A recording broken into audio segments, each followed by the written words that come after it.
Part 6. In the name of God, the compassionate, the merciful, dear friends, we are talking about the famous and historical speech of the Pope Benedict XVI in Regensburg, Germany in the year 2006, which in this speech the Pope referred to Islam as a religion which is totally devil, and the most devil in this religion is that the Prophet of Islam has ordered that his religion should be promoted and spreaded by force and the sword. And we answered him that the violence was more in Christians, amongst Christians, more than the violence we witnessed in the history of Islam. And also we talked about the rationality which he claims in Christianity, and how this rationality has come from the Muslim world to them by translating the Muslim books and through the Darul Ilms, house of knowledge, and also Darul Hikmah, houses of wisdom, all over the Muslim world. Now we are continuing the matter of influence from the Muslim civilization on European civilization before the Renaissance. We say that one of the honors and prouds of the Muslims is that the philosophy which was dominant in the Europe was taken from Muslims totally.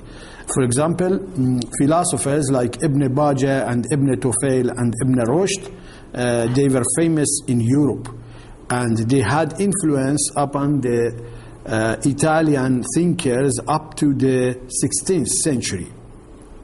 And people were studying their opinions and thoughts.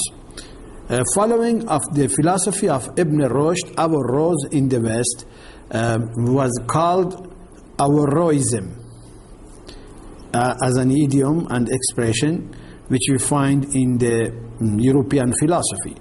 And up to the time of emergence of new experimental sciences was one of the most important factors in thought of Europeans. Philosophy of Ibn Rushd was based on that the facts and reality without philosophy is not accepted, and this type of thinking was dominant through the centuries. Bryant, one of the popes, because he wanted to oppose the rulings and verdicts of Christianity, he used Aristotelic philosophy for that, and was copying the ideas of Ibn Rushd in this regard. Also, Stéphane, the Cardinal of Paris, was one of those people who followed presuppositions of Averroists and says that Averroes, Ibn Rushd, is the father of free thought and liberalism and lack of the faith. Ibn Rushd, rather than that, was a great philosopher that was a commentator of Aristotle's thoughts. In University of Paris, while they were rejecting all of the presuppositions of Ibn Rushd, later, after 1 century, they became students of Averroes, Ibn Rushd. And when we study about the real influence of thoughts of Ibn Rushd, we understand that all of the Europeans were following him in this age. From the other side, on the other hand, Ibn Rushd and Saint Thomas Aquinas, they wanted to make a kind of coherence between the faith and the intellect. Like we find in answers, logical answers of Ibn Rushd to critiques of Ghazali in his book, which is famous as Tahafut al-Tahafut. Ibn Rushd writes a book which is called Tahafut al-Tahafut to criticize thoughts and opinions of Al-Ghazali. We find that Ibn Rushd is also claiming that the rational argumentations which are famous in his name, he is also opposing them. If we refer to the book of Thomas Walker Arnold and Alfred Guillaume, Legacy of Islam, we can find this. This book is translated to Farsi, published in Tehran by Mehr Publication House, 1325 Islamic Iranian Calendar, pages 8 to 256. Followers of Ibn Rushd in Christianity, they had studied the philosophy of Masha'is, and they did not have freedom like him. Because of that, he had to mix some of the metaphor to the philosophy. Like the translators who wanted to translate his book, they had to use some kind of symbolic words and rhetorics, which was not understandable for them. The common words between theology of Thomas Aquinas and Ibn Rushd are so much frequent and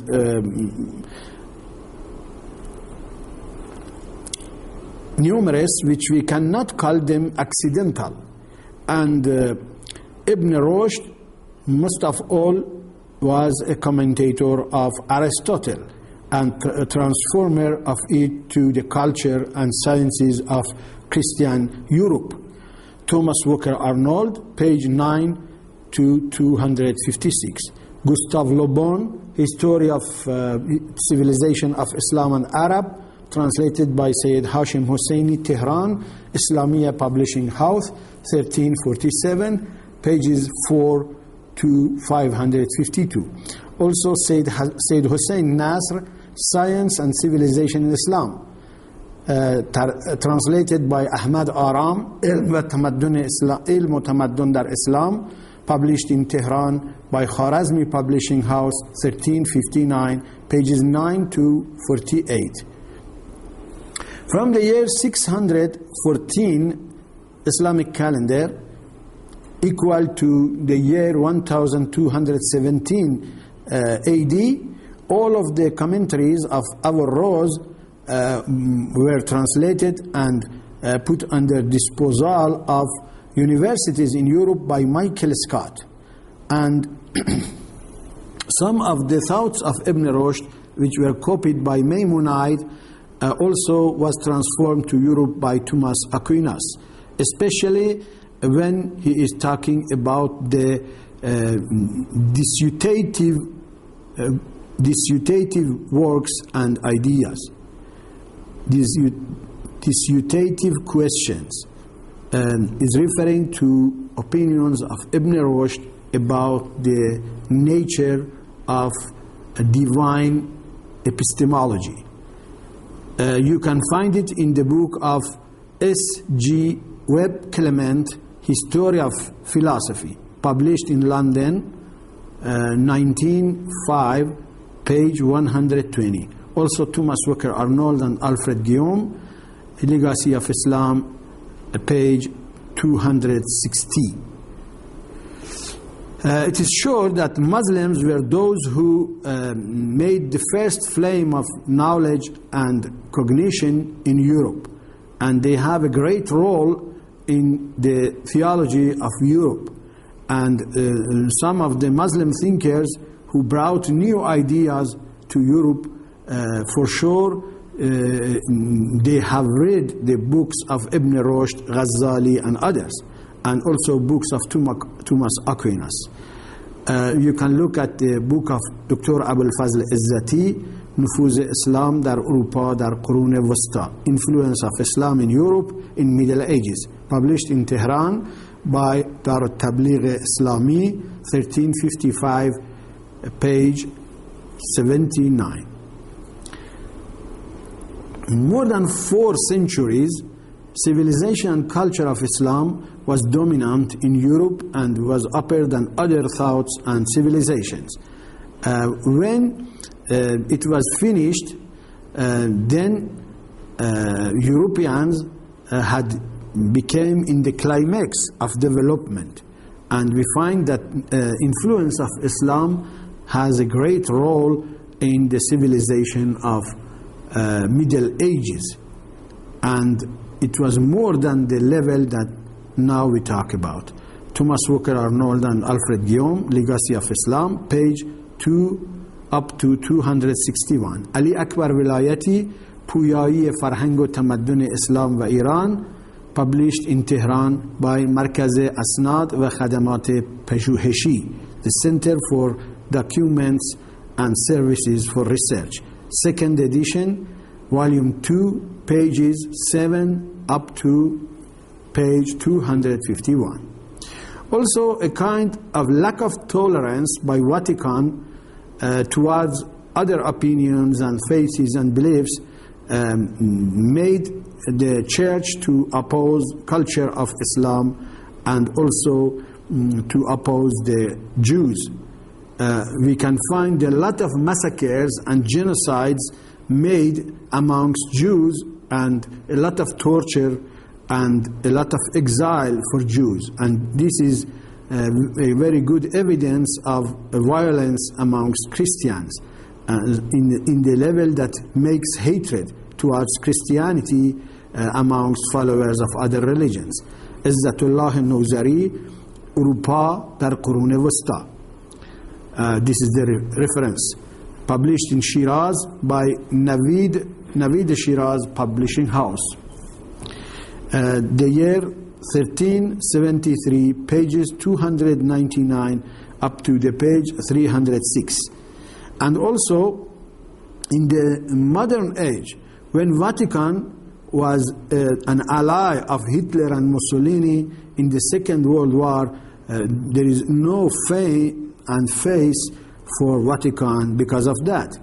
Also, the type of help and assistance the church gave to the colonialists, European colonialists, during the 500 years of history of colonialism shows that they did not leave any kind of cooperation and help with the oppressors and aggressors of colonialism.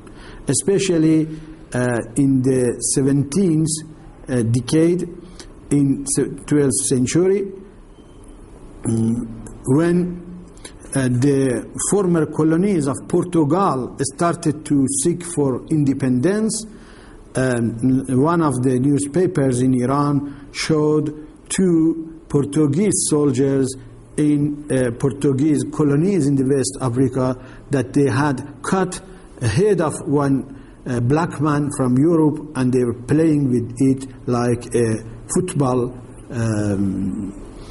a ball of football. There is no evidence showing that Vatican in the past time when it was powerful and in new age when it was isolated had opposed any types of violence, any type of aggression and invasion of West European countries.